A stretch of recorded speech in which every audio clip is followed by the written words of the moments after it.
दोस्तों अभी जो फ़ोटो में मेरे साथ देख रहे हैं उनको तो पहचानते ही होंगे। तो ये हैं महान साइंटिस्ट अल्बर्ट आइंस्टीन।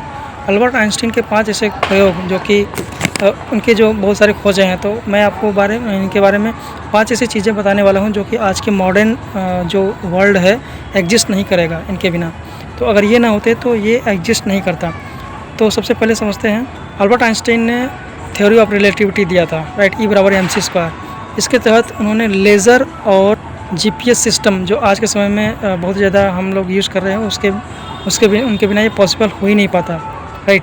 तो समझते हैं जीपीएस के बारे में। जीपीएस एक ऐसा है जैसे कि हमारे जो अंतरिक्ष में जो भी सैटेलाइट्स होते हैं वहाँ पे जो जीपीएस जो होता है धरती के पर मतलब कक्षा में बहुत ही तेज़ गति से रोटेशन करता है, मतलब बहुत तेज़ गति से। तो जैसा कि थ्योरी ऑफ रिलेटिविटी में आइंस्टीन ने बताया कि जो कि समय जो है तेज़ गति में स्लो पड़ जाता है, राइट। तो ये सिद्धांत अगर नहीं होता तो आज के समय में जीपीएस जो है बहुत ही कई किलोमीटर का मतलब कि आसपास में वो गलतियाँ बताता। तो ये सिद्धांत अगर हम जानते हैं तभी हम मतलब जीपीएस के सिस्टम को मतलब राइट एग्जैक्टली मतलब प्रेडिक्ट कर पाते हैं, राइट।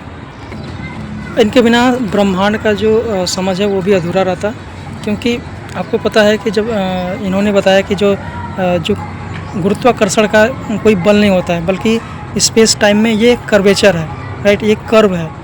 तो इसके बारे में थोड़ा समझेंगे तो आपको समझ में आएगा। तो इसके बारे में अगर ब्रह्मांड के बारे में समझेंगे तो इनकी थियरी ज़रूर काम आती है, जो कि आने वाले कई सारे रिसर्च और जो इन्वेंशन होंगे उनके ऊपर डिपेंड रहेगा। इन्होंने लेज़र और मॉडर्न स्टिमुलेटेड एमिशन के बारे में बताया, जिसका मतलब होता है कि जैसे हमारा जो लेज़र सिस्टम यानी कि सीडी प्लेयर, बारकोड सिस्टम और लेज़र सर्जरी, यहाँ तक कि लेज़र सर्जरी भी इन्हीं के सिद्धांतों के ऊपर काम करती है। एंड अगला ये है कि इन्होंने फोटो इलेक्ट्रिक इफ़ेक्ट के बारे में जो कि रिसर्च करा, उसके ऊपर उन्होंने मतलब बहुत सारा रिसर्च करा। उसके बाद उन्होंने इस पर नोबेल प्राइज़ भी जीता है, राइट। तो आगे चल के जो भी इन्वेंशन होंगे, जो भी रिसर्च हो रहे हैं अभी इस टाइम में, तो इन्हीं के डिपेंडेंट में हो रहे हैं, इन्हीं के सिद्धांतों के ऊपर। तो जब तक कोई साइंटिस्ट ऐसा ना आ जाए जो कि इनके सिद्धांतों को गलत प्रूव कर दे, तब तक ये शाश्वत है, राइट। तो इस तरह से हमारे जो साइंटिस्ट हैं इन्होंने बहुत ही महान कार्य किए हैं और हमें इनके काम के बारे में ज़रूर सराहना करनी चाहिए, राइट। तो see you in the next reel.